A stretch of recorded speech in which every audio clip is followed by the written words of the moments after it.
welcome to The Explainer. Today, we're taking a look at a really fundamental concept in business law. We're going to explore the entire life cycle of a contract, but specifically, we're focusing on exactly how it comes to an end. It's a complete, detailed overview of what's officially known as the discharge of contract. Now, if you are a beginner student of business law, don't sweat it. We're going to break this whole thing down into very simple, easy-to-understand language. Here's our roadmap for today. First, we're defining contract discharge. Then, we'll look at discharge by performance, followed by discharge by agreement. After that, we'll cover impossibility and lapse time. And finally, we'll wrap up with the law and contract breaches.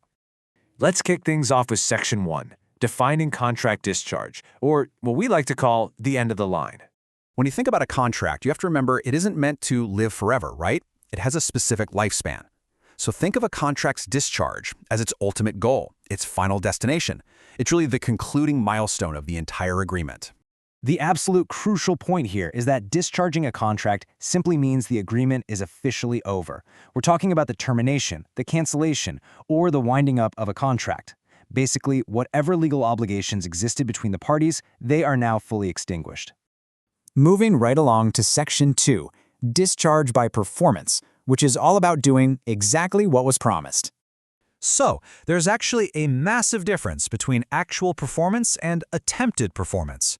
In a perfect scenario, you have actual performance. This means both parties completely fulfill their promises and knock out their assigned tasks. Picture this: both sides deliver the goods and make the payment exactly as agreed, and the contract just smoothly winds up. But on the flip side, we have attempted performance. This happens when one party does all their related tasks, but the other party just flat out refuses to do theirs. Because one side actually tried and the other actively refused, the contract is discharged through termination. Which brings us to Section 3, discharge by agreement, focusing on mutual consent to terminate.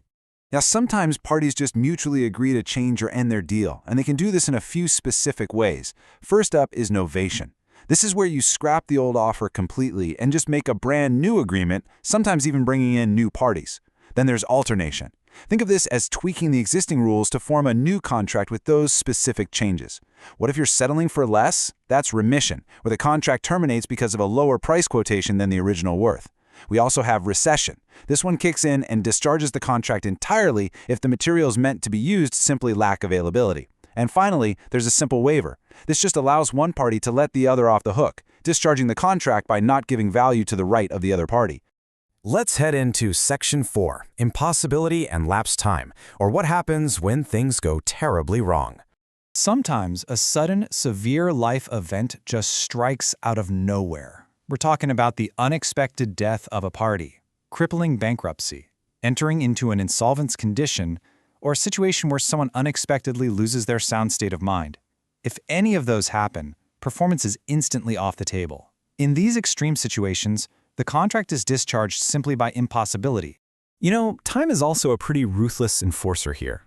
Discharge by lapse of time happens if there's just an excessive amount of time passing between the parties. Let's say a promisee is taking a huge amount of time to act. Well, that sheer act of dragging their feet can legally kill the outstanding obligation, discharging the contract entirely. Finally, we've arrived at Section 5, law and contract breaches, otherwise known as the unhappy paths. Sometimes the contract's end is completely out of your hands. This is called discharge by operation of law, and it happens when there are actual amendments in the law itself. For instance, imagine a new political party takes over the government and just changes the rules. Suddenly, a previous party's works might go totally in vain. In that case, the contract is automatically discharged by the state.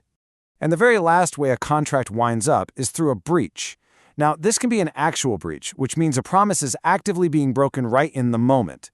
Or it can be an anticipated breach. That's when it becomes crystal clear ahead of time that one party is definitely going to default on their end of the deal. Either way, the trust is broken and the contract is officially discharged. We've just walked through everything, right? From perfect performance to sudden impossibility. So I want you to ask yourself, which of these 6 methods of discharge will you most likely encounter in your own business agreements? Knowing exactly how contracts come to an end is honestly the best way to ensure yours survive. Thanks so much for joining me for this explainer.